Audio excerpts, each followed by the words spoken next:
வணக்கம். கிரெடிட் கார்டுக்கான banner lift பண்ணியிருக்கிறாங்க பஜாஜ் ஃபினான்ஸ். இன்றைக்கி 4% இன்க்ரீஸ் ஆகிருக்கு. அஜந்தா ஃபார்மா ரிசல்ட்னால ஒரு ஸ்ட்ராங்கான அப்சைட் மொமெண்டம். கோல் இந்தியாவோட ரிசல்ட் எதிர்பார்த்ததை விட பெட்டராக இருந்தது. அஜந்தா அதே மாதிரி சிஎட் லிமிடெட் கோஃபோர்ஜோட ரிசல்ட்டு அதே போல் ரேட்டிங் டவுன்கிரேட் பண்ணியிருக்கிறது. இந்த ரெண்டு ஸ்டாக்குமே மோர் தென் 5% இன்றைக்கி ஃபால் ஆகிருக்கு.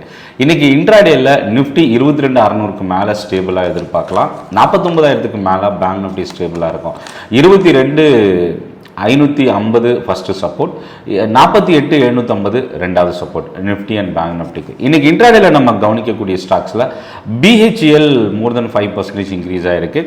Godfrey Phillips tobacco company watch பண்ணலாம். 5 ஸ்டார் பஜாஜ் ஃபினான்ஸ் இன்னைக்கு ஃபினான்ஷியல் செக்டரில் ரொம்ப ஸ்ட்ராங்காக இருக்குது. இந்துஸ்தான் ஜிங்க் இன்னைக்கு ஆவரேஜ் வால்யூமை தாண்டி இன்க்ரீஸ் ஆகிருக்கு.